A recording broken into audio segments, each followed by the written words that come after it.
जी start करते हैं। आज जो पेपर पढ़ना है हमने ऑफिस असिस्टेंट का पढ़ना है, BS 16 scale, housing urban development and public health engineering department में। सो इसका फर्स्ट क्वेश्चन है, Bandar Abbas sea port is situated in which country? Iran. Iran में है, तेहरान में। बंदर अब्बास सी पोर्ट समुद्री बंदरगाह है जिसका नाम बंदर अब्बास है, किस कंट्री में है? ईरान में है। अब इनके कैपिटल देख लेते हैं। ईरान का कैपिटल तेहरान है, इराक का कैपिटल बगदाद है, इजिप्ट का कैपिटल कायरो है। Al Amal is the Mars mission of. Al Amal एक मार्स पे भेजा हुआ मिशन था, एक सैटेलाइट थी जिसका नाम अल अमल था। किसने भेजा था? यूएई ने। सी इज राइट ऑप्शन। अल अमल को मार्स पे यूएई ने भेजा था। सी इज राइट ऑप्शन। अब यूएई ने बेसिकली अल अमल को इसलिए भेजा था ताकि वहां पे जाके कुछ स्पेस के बारे में इंफॉर्मेशन मिल सके। इसके अलावा मेरिडियन एटमॉस्फेरिक और क्लाइमेट के बारे में पता लगाया जा सके, आइडिया हो जाए ताकि स्पेस में चीज़ें भेजने से क्या होता है और वहाँ पे इन्वायरमेंट कैसा है और कैसा ज़िंदगी का वजूद है, और वहाँ का एटमॉस्फेयर कैसा है, वहाँ की क्लाइमेट कैसी है। इस वजह से यूएई ने एमिरेट्स मार्स मिशन जिसका नाम अल अमल था उसको भेजा था। Sehat health insurance program started from which province of Pakistan. अब ये जो हेल्थ कार्ड जिसे कहते हैं, ये सियत हेल्थ इंश्योरेंस प्रोग्राम इसे कहते हैं, किस प्रोविंस से स्टार्ट हुआ था? सबसे पहले तो पीटीआई गवर्नमेंट ने केपीके में इसका इनिशिएटिव लिया था, केपीके में काफी कामयाब गया था। तो फिर फेडरल लेवल पे मींस हर प्रोविंस में ये सिस्टम भी शुरू किया गया। So Sehat health insurance program started from which province? KPK is right option. सबसे पहले इनिशिएटिव केपीके में लिया गया था। Why Afghanistan oppose Pakistan membership in United Nation Organization. Afghanistan ने पाकिस्तान की मुखालफत क्यों की थी यूनाइटेड नेशन ऑर्गेनाइजेशन में? ड्यूरेंट लाइन की वजह से। अब ये तो आपको इल्म होगा कि पाकिस्तान जब कंट्री बना था तो यूनाइटेड नेशन में मेंबरशिप के लिए अप्लाई किया, तो अफगानिस्तान ने मुखालफत की थी और ईरान ने सबसे पहले एक्सेप्ट किया था पाकिस्तान को।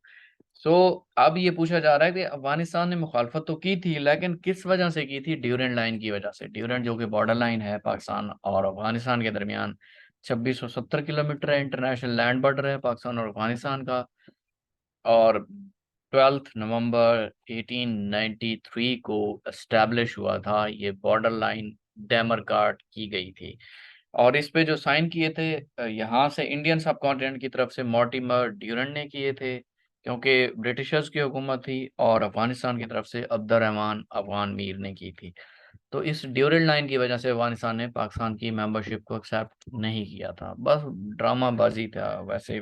अब भी नफरत बहुत ज्यादा करते हैं वो। Which city of Pakistan is called Paris of Asia. इनमें से कौन सी सिटी पाकिस्तान की है जिसे पेरिस ऑफ एशिया कहा जाता है? कराची को कहा जाता है, क्योंकि काफ़ी ज़्यादा इसमें बड़ी अच्छी अच्छी बिल्डिंग भी हैं। नो डाउट इसमें ख़राब एरियाज भी हैं लेकिन अच्छे एरियाज भी बहुत ज़्यादा हैं, इस वजह से इसे पाकिस्तान का पेरिस ऑफ एशिया कहा जाता है। सो कराची है। B is the right option. Iron Dome technology is possessed by. Iron Dome technology किसके पास है? एरम डोम टेक्नोलॉजी ये होती है कि अगर कोई भी कंट्री उस कंट्री पे, इसराइल पे बॉम्ब गिराती है, तो इसराइल के पास ये टेक्नोलॉजी है कि वो उस बॉम्ब को ऊपर हवा में ही उसको ख़त्म कर सकते हैं। सो आप देख रहे हैं मिसाइल फायरिंग यूनिट है, यहाँ से एरम डोम टेक्नोलॉजी इसे कहते हैं। ये छोड़ देते हैं और ये मिसाइल जहाँ भी होता है उसे हवा में ही ख़त्म कर देता है। तो ये इसराइल के पास है। इनमें से B is the right option. Israel में यहूदी हैं और यहूदियों के पास बहुत बड़ा दिमाग है। दुनिया में सबसे ज्यादा ज़हीन कौम यहूदियों की है। सबसे ज्यादा नोबेल प्राइज भी उन्हें मिल चुके हैं, सबसे ज्यादा साइंटिस्ट भी वही हैं, सबसे ज्यादा अमीर भी यहूदी हैं, सबसे ज्यादा ज़हीन भी यहूदी हैं। सो इसमें B is right option. Israel है, इनकी ये कंट्री है इसराइल यहूदियों की। तो ये आयरन डोम टेक्नोलॉजी उन्हीं के पास है। The founder of Amazon, Amazon का फाउंडर कौन था? जेफ बीजोस ने अमेजोन को फाउंड किया था। ए इज राइट ऑप्शन। अमेजोन क्या चीज़ है? एक अमेरिकन मल्टीनेशनल टेक्नोलॉजी कंपनी है जो कि ई कॉमर्स पे फोकस करती है, इंटरनेशनल लेवल पे ऑनलाइन एडवर्टाइजमेंट करती है। ये तो आप सबको पता होगा। डिजिटल स्ट्रीमिंग करती है, डिजिटल मार्केटिंग करती है। इसके जो चीफ एग्जीक्यूटिव ऑफिसर हैं उनका नाम एंडी जैसे है, 2021 में अपॉइंट हुए थे। अब ये क्वेश्चन भी आता है कि अमेजोन फाउंड कब हुआ था? 1994 में, बिलोवे में, वाशिंगटन डीसी में, यूएसए में फाउंड हुआ था। इन 2018 which court reopened case of Indian spy Kulbhushan Jadhav? 2018 में कौन सी कोर्ट थी जिसने रीओपन कर दिया था इंडियन जासूस कुलभूषण जाधव का case? International Court of justice. A is right option. अब देखें, आपको पता है कुलभूषण जाधव एक टेररिस्ट था जो कि पकड़ा गया था पाकिस्तान में। रा का बहुत बड़ा एजेंट था, जासूस था, यहाँ पे पाकिस्तान में आया हुआ था। अब पाकिस्तान के पास सारे सबूत भी थे, उसे जेल में डाल दिया। फिर इंडिया ने उसे छुड़ाने के लिए इंटरनेशनल कोर्ट ऑफ जस्टिस, जो कि दुनिया की सबसे बड़ी अदालत है, उसमें उन्होंने केस किया था कि इसे जो है रिहा किया जाए। लेकिन पाकिस्तान ने मौक़िफ़ अपना बहुत पॉजिटिव दिया था, लेकिन रिहाई नहीं हुई थी उसकी। So A is right option. International Court of Justice में केस रीओपन हुआ था कुलभूषण जाधव का 2018 में। अब इंटरनेशनल कोर्ट ऑफ जस्टिस क्या है? ये वर्ल्ड कोर्ट भी कहते हैं इसे। इंटरनेशनल कोर्ट ऑफ जस्टिस दुनिया की सबसे बड़ी अदालत है, कोर्ट है। और ये यूनाइटेड नेशन की 6 प्रिंसिपल में से एक है। जैसे यूनाइटेड नेशन के 6 प्रिंसिपल हैं, एक जनरल असेंबली है, सिक्योरिटी काउंसिल है, इंटरनेशनल कोर्ट ऑफ जस्टिस है, इकोनॉमिक और सोशल काउंसिल है, ट्रस्टीशिप काउंसिल है और यूनाइटेड नेशन सेक्रेटेरिएट है। ये 6 मेन ऑर्गन हैं यूनाइटेड नेशन के। अब ये उनमें से एक है इंटरनेशनल कोर्ट ऑफ जस्टिस, जो कि दुनिया में इंटरनेशनल लॉ बनाती है, अपनी एडवाइजरी ओपिनियन देती है इंटरनेशनल लीगल इश्यूज पे।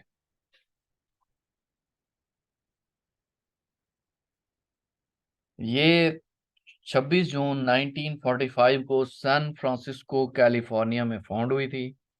जून 1945 में स्टैब्लिश हुई। और इसके जो जज होते हैं वो टोटल 15 हैं।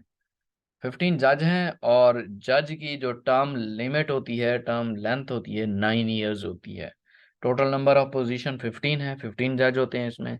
और हर एक जज का जो टेन्योर होता है 9 ईयर्स का होता है, 9 साल का। What is the purpose of Minto Morley reforms? Minto Morley reforms का पर्पस क्या था? सेपरेट इलेक्टोरेट कराए जाएं। बी इज राइट ऑप्शन, जुदागाना इंतखाबात।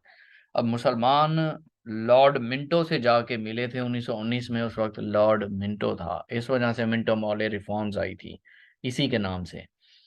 और उससे मिलकर कहा कि जो मुसलमान हैं, नो डाउट ये मिनॉरिटी में हैं, अक़लियतों में हैं, कम तादाद में हैं, तो इन्हें जो है इनके राइट देने की खातिर इन्हें भी रिप्रेजेंटेशन दी जाए लेजिस्लेटिव काउंसिल में, ताकि यहाँ पे भी मिनिस्टर बने और वो अपने हक के लिए आगे उजागर हों, काम करें, मुसलमानों के हकूक़ हों। तो इस वजह से सेपरेट इलेक्टोरेट हुई थी, जुदागाना इंतखाबात देने के लिए। मतलब जहाँ पे मुसलमानों की मेजॉरिटी है वहाँ पे मुसलमानों का नुमाइंदा ही इलेक्ट होना चाहिए। जहाँ पे हिंदुओं की है वहाँ पे हिंदुओं का, जहाँ पे सिखों का है वहाँ पे सिखों का। तो ये सेपरेट इलेक्टोरेट थी, जुदागाना इंतखाबात, बी ऑप्शन। और इसको जो ब्रिटिश पार्लियामेंट थी उसने पास कर लिए थे, मिंटो मॉले रिफॉर्म्स को। और इंडियन की रिप्रेजेंटेशन को ताकि इंक्रीज किया जा सके। अच्छा, जो इंडियन काउंसिल एक्ट 1861 था, पहला एक्ट था, उसको भी अपडेट किया गया। फिर 1892 में दूसरा एक्ट लाया गया, उसको भी अपडेट किया गया, क्योंकि मिंटो मॉले रिफॉर्म्स तीसरा एक्ट था जिसे इंडियन काउंसिल एक्ट कहा जाता है। जब तीसरे एक्ट में कोई रिफॉर्म्स होती है तो पिछले दो जो एक्ट थे उनको भी अपडेट किया जाता है। सो पहला, आप याद रखिएगा, पहला एक्ट इंडियन सब कॉन्टिनेंट में 1861 था, दूसरा 1892, तीसरा 1909 और चौथा 1919 और पांचवा 1935। ये टोटल 5 एक्ट पास हुए हैं इंडियन सब कॉन्टिनेंट में। International federation of journalist rank Pakistan for dangerous country. International federation जो कि जर्नलिस्ट की बनी हुई है, पाकिस्तान को जर्नलिस्ट के हिसाब से इस डेंजरस कंट्री में कौन से नंबर पर डालते हैं? चौथे नंबर पर है। इट मींस पाकिस्तान काफी डेंजर कंट्री है जर्नलिस्ट के हिसाब से, मतलब जर्नलिस्ट यहाँ पे सेफ नहीं है। अगर कोई जर्नलिस्ट किसी के खिलाफ बोलता है तो उसे कत्ल कर दिया जाता है। अब अरशद शरीफ के बारे में आप देख लें, और भी बहुत से जर्नलिस्ट हैं इस तरह कत्ल हो जाते हैं, पता ही नहीं चलता। तो पाकिस्तान डेंजरस कंट्री है जर्नलिस्ट के हिसाब से, चौथे नंबर पर है। A is the right option. What does LFO stand for? LFO means Legal Framework Order. Legal Framework Order. Legal framework order 1970 में इशू किया था जनरल याया खान ने। अब लीगल फ्रेमवर्क ऑर्डर क्या थे? इसमें ये कहा गया था कि जो 1970 के इलेक्शन होने हैं उसमें पॉलिटिकल प्रिंसिपल और पॉलिटिकल लॉज क्या होंगे 1970 के इलेक्शन में। ये था लीगल फ्रेमवर्क ऑर्डर। इसी में सारी चीजें थी कि अब जो इलेक्शन होने हैं उसमें पॉलिटिकल प्रिंसिपल्स क्या होंगे, लॉज क्या होंगे 1970 के इलेक्शन के बारे में। क्योंकि ये पहले डायरेक्ट इलेक्शन थे, पहले जनरल इलेक्शन थे 1970 में जो हुए थे। याद रखिएगा, पहले जनरल इलेक्शन 1970 में ही हुए हैं। व्हाट इज बेसन? बेसन क्या होता है? बेसन एक डीप एरिया होता है लैंड में, जमीन में कोई भी एक गहरा एरिया जो होता है उसको बेसन कहा जाता है। Deep area in land is right option.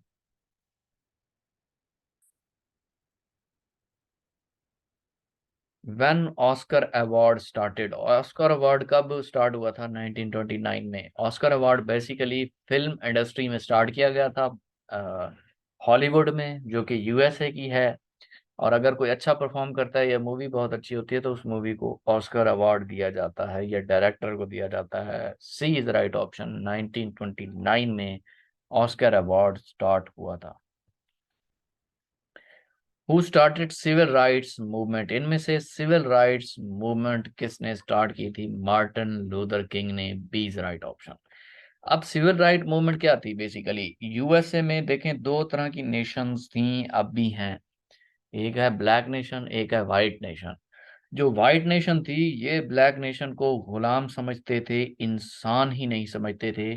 ये परचेज करते थे, और ये जो ब्लैक नेशन थी ये गुलाम थे उनके, बिल्कुल उनके अंडर काम करते थे। जैसा वो कहते थे वैसा ही उन्होंने करना है।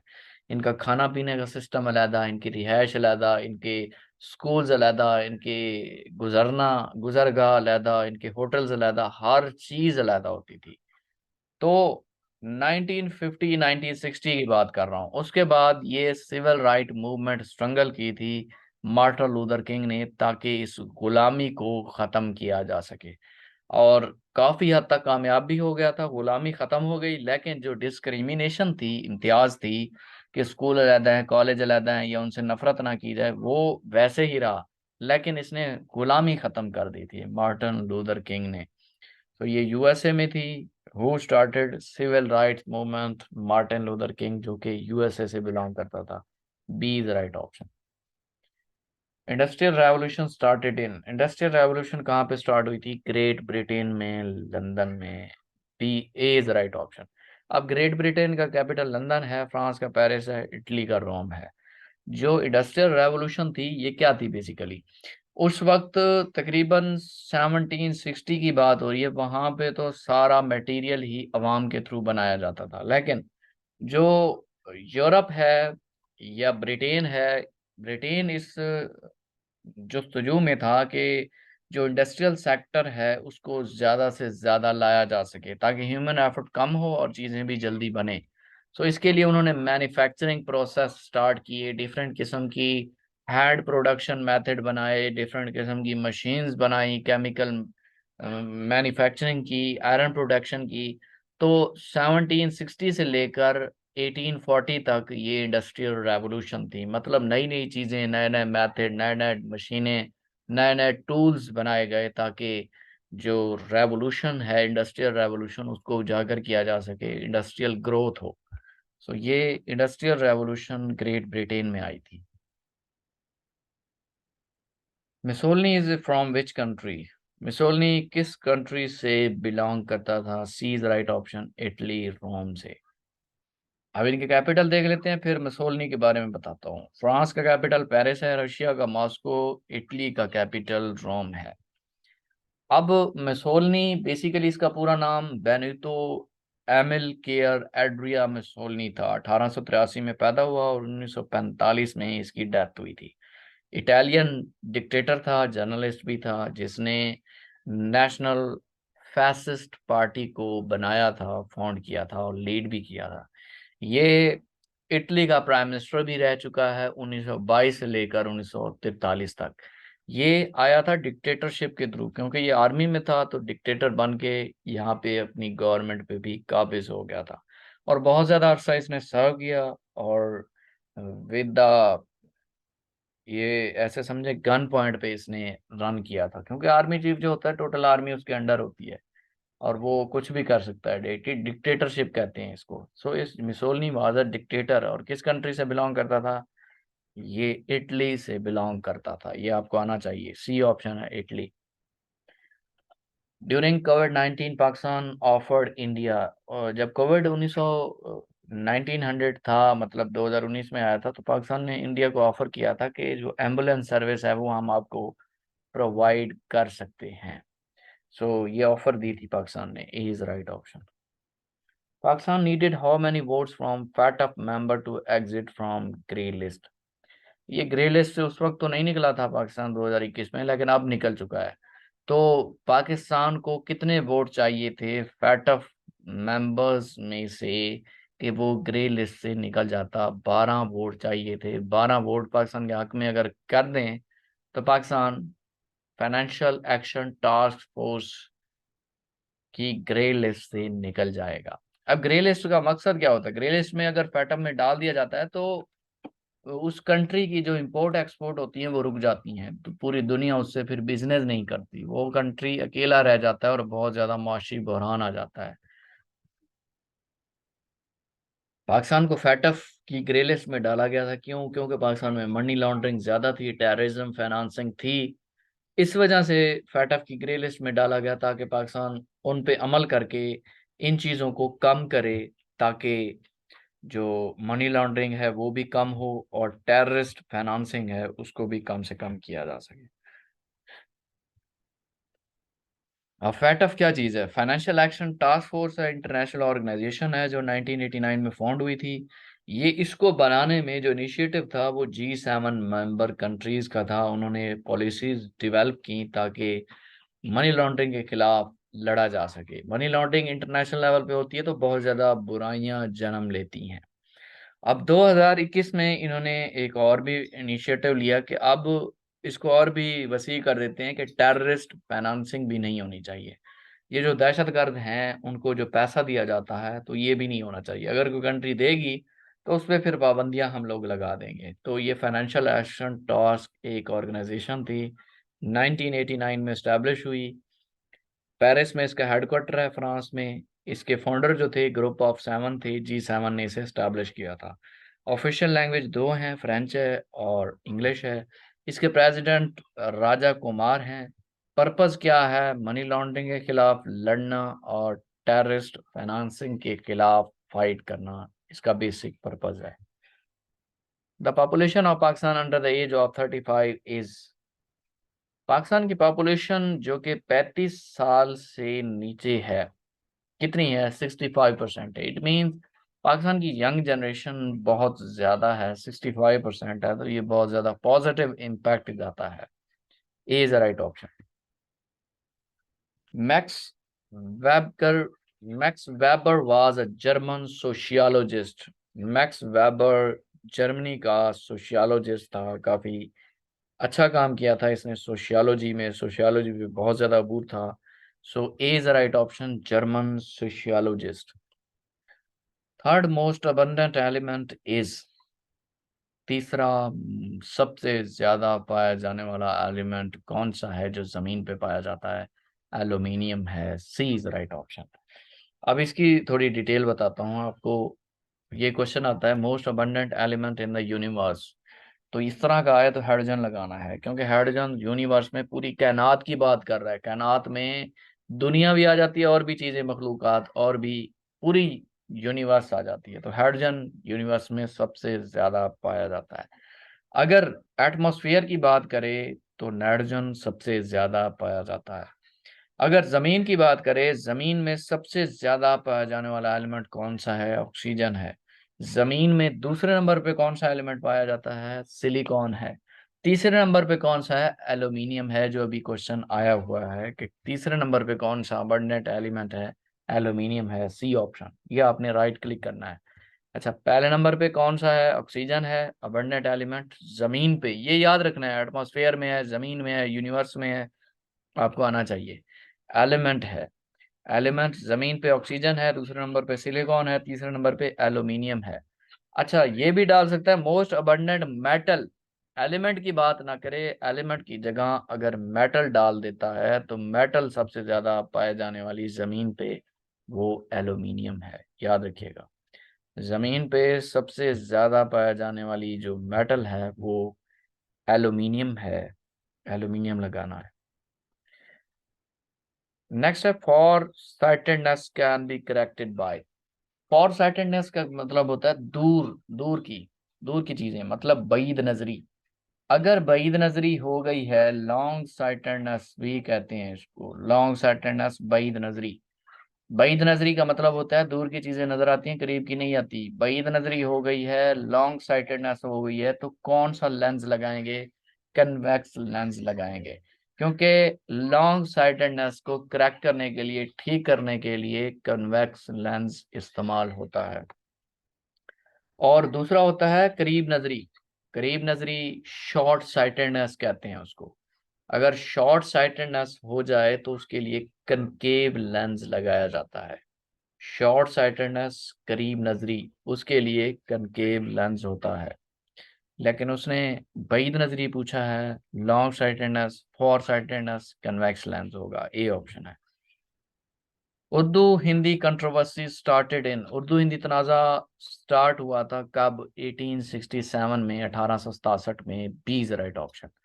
ये बनारस में हुआ था। बेसिकली 1867 में जो हिंदू थे उन्होंने एक मूवमेंट निकाल दी थी कि जो ऑफिशियल लैंग्वेज है वो रिप्लेस की जाए, अब उर्दू नहीं होनी चाहिए, हिंदी होनी चाहिए। तो मुसलमानों को काफ़ी ज़्यादा प्रॉब्लम हुई, क्योंकि मुसलमानों को हिंदी नहीं आती थी। उन्होंने कहा कि जब उर्दू चल रही है तो उर्दू चलने दें, ये मुसलमानों के लिए भी ठीक है और हिंदुओं के लिए, हिंदुओं को क्योंकि उर्दू आती है। और लेकिन वो नहीं मान रहे थे इस बात के लिए। तो मुसलमानों ने कहा कि बस अब हमें मालूम हो गया है कि जो हिंदू हैं वो सिर्फ अपना ही मफाद देखते हैं, हमारा नुकसान देखते हैं। सो ये 1867 में उर्दू हिंदी तनाज़ा हुआ था बनारस में। How many neutrons in hydrogen? Hydrogen में कितने न्यूट्रॉन्स होते हैं? हाइड्रोजन में कोई न्यूट्रॉन्स नहीं होता, जीरो है, A is right option. Bolshevik revolution is related to Russia. Bolshevik revolution किस कंट्री में लॉन्च की गई थी? रशिया में, बोल्शिविक रेवोल्यूशन। अब इसका बताता हूँ, कैपिटल देख लें। रशिया का कैपिटल मॉस्को है, फ्रांस का पेरिस है, और यूक्रेन का कैपिटल कीव है।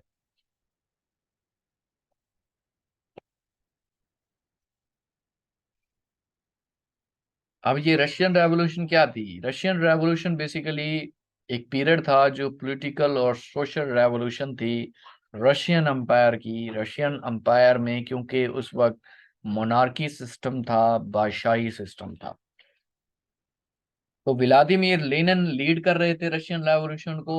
1917 में रशियन रेवोल्यूशन निकाली गई थी और उसका यही एजेंडा था कि इसकी जो मोनार्की है, बादशाही सिस्टम है, इसको खत्म कर दिया जाए और सोशलिस्ट फॉर्म पे गवर्नमेंट बनानी चाहिए, जिसको अवामी नुमाइंदा हो, जो कि जिसको अवाम चूज करेगी वही उसकी नुमाइंदगी करेगा। तो Russian revolution basically Ottoman Russia में आई थी और रशियन अम्पायर को खत्म करने के लिए कि यहाँ पे मोनार्की नहीं होनी चाहिए, मोनार्की सिस्टम खत्म होना चाहिए और सोशलिस्ट फॉर्म ऑफ गवर्नमेंट होनी चाहिए। 1917 में आई थी, 1923 में एंड हो गई थी, व्लादिमीर लेनिन लेकर आए थे। Golan pass is in which range? Toba Kakkar range में है, इज राइट ऑप्शन। गोलान पास कहाँ पे है, किस रेंज में है? टोबा कक्कड़ रेंज में है, रेंज पूछी है उसने, ए इज राइट ऑप्शन। अब बोलान पास एक वैली है बेसिकली, जो कि टोबा कक्कड़ रेंज में है, बलोचिस्तान में है। पूछ सकता है बलोचिस्तान किस सूबे में है, तो बलोचिस्तान आपने लगाना है। और ये अफगानिस्तान बॉर्डर के करीब ही है। अब बोलान पास क्या चीज है, ये कनेक्ट करती है जैकबाबाद को झंग से और मुल्तान से।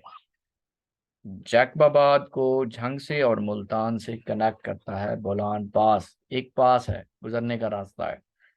Last governor general of Pakistan was, आखिरी गवर्नर जनरल कौन था? सिकंदर मिर्जा था, बी इज राइट ऑप्शन। आखिरी गवर्नर जनरल पाकिस्तान का सिकंदर मिर्जा था, B is right option.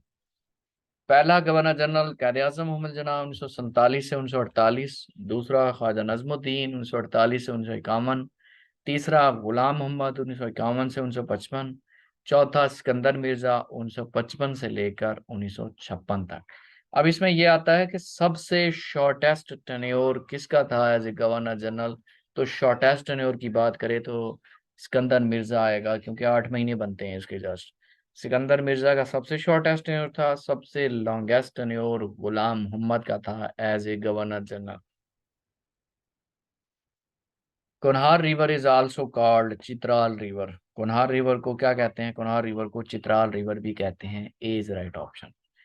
Diamond is a form of carbon. Diamond किससे बना होता है? कार्बन से बना होता है, और कार्बन मिलकर ही डायमंड बनाता है। और डायमंड दुनिया की सख्त तरीन चीज है, इससे पहाड़ भी काटे जा सकते हैं। सख्त से सख्त तरीन चीज डायमंड से काटी जाती है।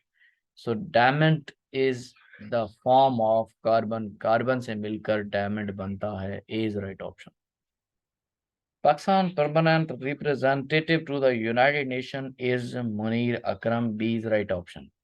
देखिए, यूनाइटेड नेशन ऑर्गेनाइजेशन जो कि दुनिया की सबसे बड़ी ऑर्गेनाइजेशन है, उसमें लीड करने के लिए, उसमें नुमाइंदगी करने के लिए हर कंट्री का वहां पे एक एम्बेसडर होता है, सफीर होता है, जो कि अपनी अपने मुल्क का एक पॉजिटिव इमेज क्रिएट करता है और अपने मामलात जो है औरों के साथ बेहतर करता है, डील करता है।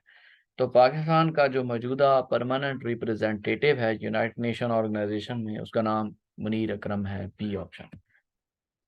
Current head of Islamic ideology council is Qibla Ayaz, is right option. मौजूदा हेड कौन है इस्लामिक आइडियोलॉजी काउंसिल का? किबला अयाज है, A is right option.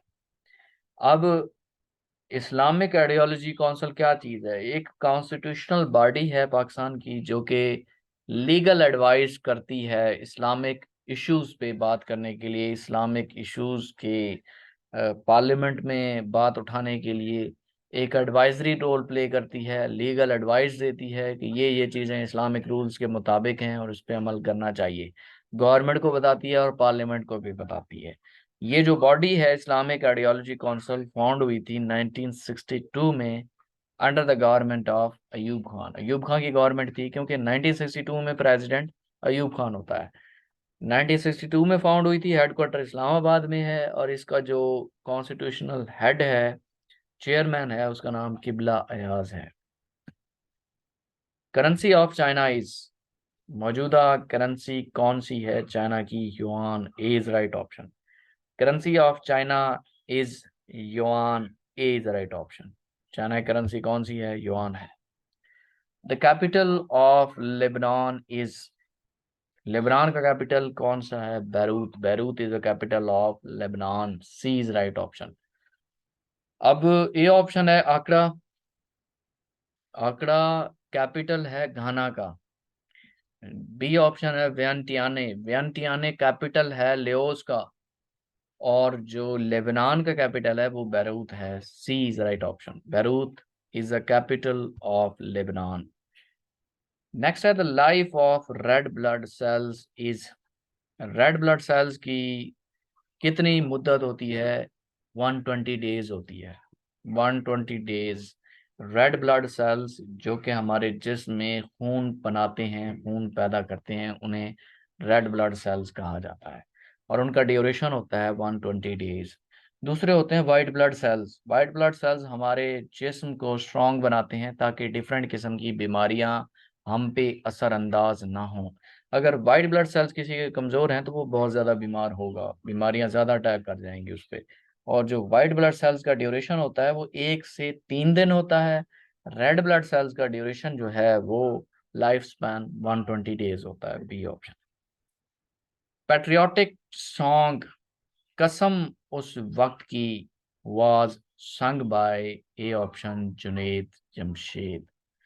Patriotic song जो कि गाया था कसम उस वक्त की, किसने गाया था? जुनेद जमशेद ने। A is right option. ये काफी फेमस है, जुनेद जमशेद जिनकी डेथ हो चुकी है, उसने ये गाया था कसम उस वक्त की। विच planet revolves in clockwise rotation around sun and seen from the earth? इनमें से कौन सा प्लैनेट है जो कि क्लॉकवाइज घड़ी की तरह उसकी रोटेशन है, जैसे घड़ी मूव करती है, क्लॉकवाइज रोटेशन है, और जो इसको जमीन से भी देखा जा सकता है वो वीनस है। ये हमने पढ़ा है कि वीनस जो है वो अगर जमीन पे खड़े होके देखा जा सकता है तो इसकी मूवमेंट भी क्लॉकवाइज रोटेशन है। बी ऑप्शन आएगा। इसके अलावा वीनस जमीन के करीब भी है, ब्राइटेस्ट भी है, हॉटेस्ट भी है, मॉर्निंग स्टार भी है, इवनिंग स्टार भी है।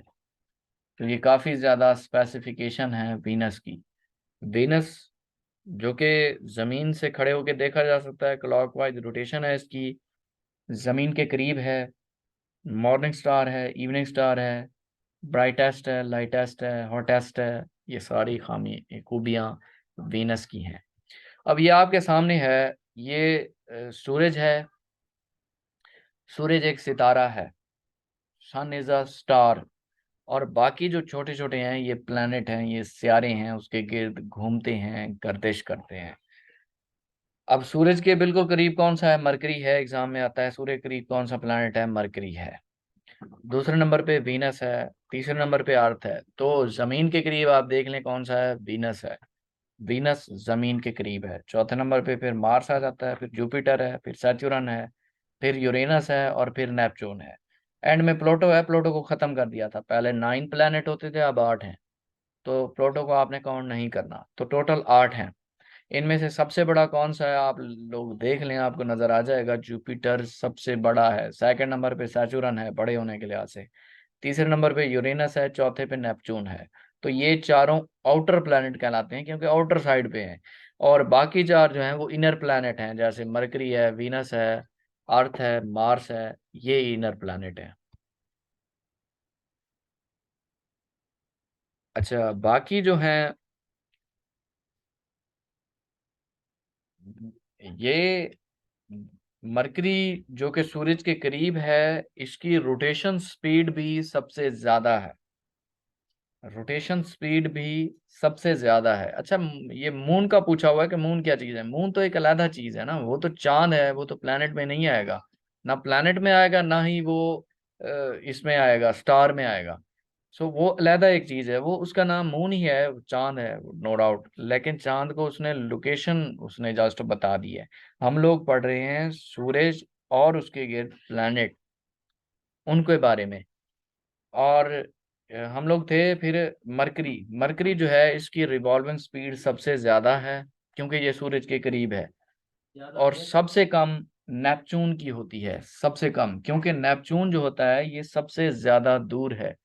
और दूर होने की वजह से इसकी स्पीड कम है, रिवॉल्विंग स्पीड सबसे कम नेपच्यून की है, क्योंकि ये सबसे ज्यादा दूर है, इसे लंबा चक्कर काटना पड़ता है।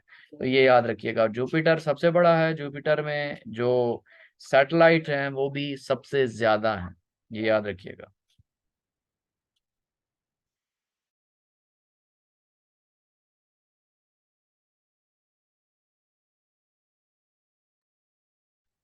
Mossad is a secret agency of. Mossad secret agency है किस कंट्री की? इसराइल की है, काफी फेमस सीक्रेट एजेंसी है। इज राइट ऑप्शन, इसराइल की है। बेनजीर भुट्टो इम्प्रेस शहादत इन। बेनजीर भुट्टो ने शहादत कबूल की थी, उसे शहीद कर दिया गया था कब? 2007 में, 2007 में। बेनजीर भुट्टो जो कि पाकिस्तानी पॉलिटिशियन थी जिसने 11th पीएम प्राइम मिनिस्टर और 13th प्राइम मिनिस्टर सर्व किया था। 2 दफा प्राइम मिनिस्टर बनी थी, 1988 से 1990, और फिर 1993 से लेकर 1996। ये दुनिया की पहली वुमन थी जो कि प्राइम मिनिस्टर बनी थी मुस्लिम कंट्री में। और 1953 में पैदा हुई थी कराची में, और 2007 में इसकी असैसिनेशन हुई थी, डेथ हुई थी, शहीद कर दिया गया था 27 दिसंबर 2007 को। जलसा करने के लिए रावलपिंडी में गई थी, जलसा करके वापस आई और रास्ते में कत्ल कर दिया गया। रावलपिंडी में कत्ल किया गया था। बच्चे इनके बिलावल भुट्टो जरदारी हैं, बख्तावर भुट्टो, आसफा भुट्टो। और इसके जो हस्बैंड हैं उसका नाम आसिफ अली जरदारी है, जानते हैं आप सब। सिबलिंग इसके मतलब बहन भाई कौन थे? मुर्तजा भुट्टो था, सनम भुट्टो और शाहनवाज भुट्टो। ये दफन हुई थी फिर अगले दिन 28 दिसंबर 2007 को। और भुट्टो फैमिली मुसलियम में ये दफन है गड़ी खुदा बख्श में। यूरोपीय union has how many members? यूरोपीय यूनियन में कितने मेंबर्स हैं? 27 मेंबर्स हैं। यूरोपीय यूनियन बेसिकली बहुत बड़ी पॉलिटिकल और इकोनॉमिक यूनियन है 27 ममालिक की। इसका मकसद ये था कि विदाउट पासपोर्ट, विदाउट वीज़ा हम हमारे जो लोग हैं वो एक कंट्री से दूसरी कंट्री मूव कर सकेंगे। इसके अलावा हम लोग एक दूसरे के साथ बिजनेस भी करेंगे, ट्रेड भी करेंगे विदाउट एनीथिंग। और पॉलिटिकल मरासम भी बहुत अच्छे हो जाएंगे क्योंकि कंट्रीज बिल्कुल आसपास हैं, साथ हैं। सो इस वजह से ये एस्टैब्लिश हुई थी। 1993 में मैस्ट्रिट नेदरलैंड में ये फाउंड हुई थी। और इसके फाउंडर जो हैं उनमें जर्मनी आता है, फ्रांस है, इटली है, नेदरलैंड है, बेल्जियम है और लग्जमबर्ग है। इन्होंने मिलकर इसको बनाया था। यूके भी इसका पार्ट था पहले, और फिर अलहदा हो गया। पहले 28 ममालिक थे, अब 27 हैं इसमें। The capital of Libya is Tripoli. C is the right option. Capital of Libya, Libya capital Tripoli है। ए ऑप्शन काठमांडू है, काठमांडू नेपाल का कैपिटल है। ब्राजीलिया है बी ऑप्शन, ब्राजीलिया ब्राजील का कैपिटल है। और सी ऑप्शन ट्राइपोली है जो कि लिबिया कैपिटल है। Foreign policy of Pakistan is bilateralism. Bilateralism कहते हैं दो ममालिक के दरमियान पॉलिसी होना, उसको बायलेटरलिज्म कहते हैं। तो पाकिस्तान की पॉलिसी यही है। चाइना के साथ करनी है तो आपस में चाइना और पाकिस्तान आपस में अच्छी पॉलिसी एस्टेब्लिश कर लेंगे। इसको बायलैटरलिज्म पॉलिसी कहते हैं। Bilateralism is conduct of political, economic और culture relation between two foreign state. दो कंट्रीज के दरमियान रिलेशनशिप हो, पॉलिटिकल हो, इकोनॉमिक हो, कल्चर हो, उसको बायलैटरलिज्म कहा जाता है। Sedimentary rocks, how much part of earth? Sedimentary rocks हैं, पत्थर हैं, वो जमीन का कितना हिस्सा घेरते हैं? 75% घेरते हैं। सी द राइट ऑप्शन है। When Tarbela dam completed? Tarbela dam कब कंप्लीट हुआ था? अच्छा, ये लिखा हुआ है मुल्क कोई भी हो। देखिए, मुल्क कोई भी नहीं है। मैं ये कह रहा हूँ यूरोपीय यूनियन में जितने भी ममालिक हैं वो यूरोपीय यूनियन में हैं 27 ममालिक। उनमें जो भी लोग हैं वो एक कंट्री से दूसरी कंट्री जा सकते हैं विदाउट वीजा, विदाउट पासपोर्ट, क्योंकि वो आपस में हैं भी करीब साथ साथ हैं। तो उन ममालिक की बात कर रहा हूँ। अब हम पाकिस्तान से उठ के चले जाएं, हमें नहीं जाने देंगे कभी भी। इंडिया से कोई चला जाए, हमें नहीं जाने देंगे। ये यूरोपीय यूनियन में जो लोग हैं 27 कंट्रीज हैं, उनकी बात हो रही थी। When Tarbela dam completed? Tarbela dam कब मुकम्मल हुआ था? 1976 में। अच्छा, अभी ड्रॉप हो जाएगी क्लास, तो दोबारा से ज्वाइन करना है 55 पे। 55 पे मैं दोबारा लिंक शेयर कर दूंगा, 55 पे दोबारा ज्वाइन करना है।